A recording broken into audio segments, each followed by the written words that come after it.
Welcome back to the podcast. I'm Gloria, also known as the Sourdough Sorceress, and this is Sourdough Sorcery, where we talk about the stories, the science, and the simple magic behind real sourdough. And today we are simplifying everything. If your starter is not rising, if it seems weak, if you are trying to get one going from scratch, or you are pulling one out of the fridge and it looks sad and flat, this episode is for you because your starter is not mysterious. It is responding to 4 variables: flour, water, temperature, time. That's it. If something's not working, one of those 4 is off. Let's walk through them calmly. Variable. Number 1, flour. Your starter is alive. Flour is its food. And here is something important that does not get talked about enough. Bleached white flour can absolutely cause problems. Bleaching agents alter the flour. They change the protein structure and reduce the natural microbial activity your starter depends on.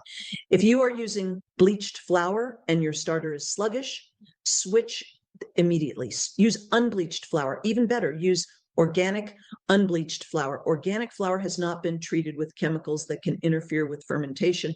It tends to be more microbially active and more reliable. Now let's talk about type.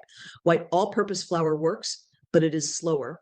Whole wheat and rye contain more of the grain's outer layer, which means more minerals, more nutrients, and more natural microbes. If you are building or reviving a weak starter, try feeding it 50% whole wheat or rye for a few days. It is like giving it better fuel. But here is the key: be consistent. Do not switch flours every day.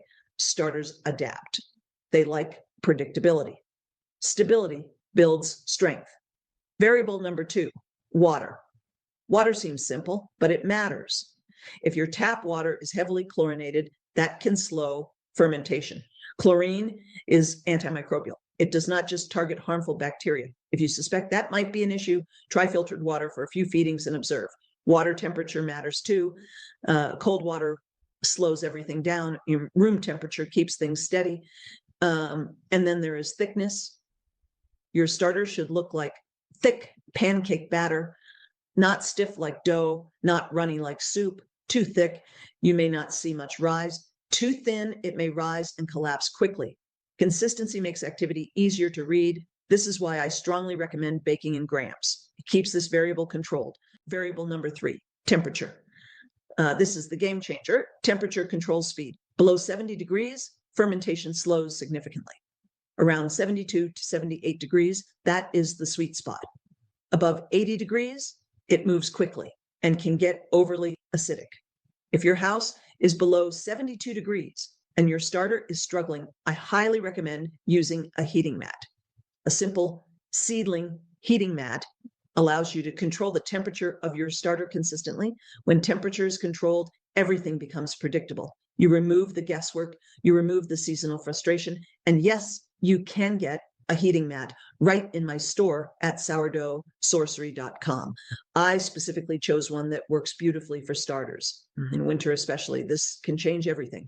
Your starter is not failing. It is cold.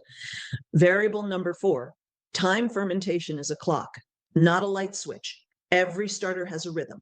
Some peak in 4 hours, some in 6, some in 8. You have to learn your starter's rhythm in your kitchen.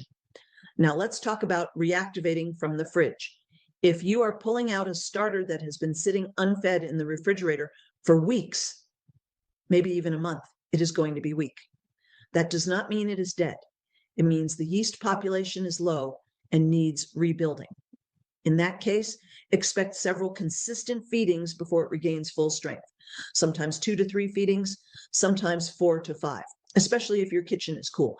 This is where people panic and start changing everything. Instead, keep the flour consistent, control the temperature, feed it regularly, and give it time. Starters rebuild through repetition, not rescue missions. Why so many people struggle? Here is what I see over and over. They change multiple variables at once. New flour, new ratio, new feeding time, new location. And then they do not know what worked. If something is not working, adjust one variable, just one. Observe for a few cycles. Sourdough rewards observation, not overreaction. The calm truth. Your starter wants to live. It wants to ferment, but it responds to environment, flour, water, temperature, time. Master those four, and you stop restarting your starter every few months. You stop doubting yourself. You stop thinking someone else's culture is magical, because a strong starter is not about age. It is about management. And once you understand that, everything feels calmer and more confident. If this episode helped you, share it with someone who is struggling with their starter right now. And if you want a step-by-step, calm, structured way to master all four of these variables, check out my 7-day starter method online class. Go to sourdoughsorcery.com, then click on classes for more information. Inside that class, I walk you through exactly how to build, maintain, and revive your starter with clarity and confidence. Until next time, keep it simple, keep it consistent, and trust the process.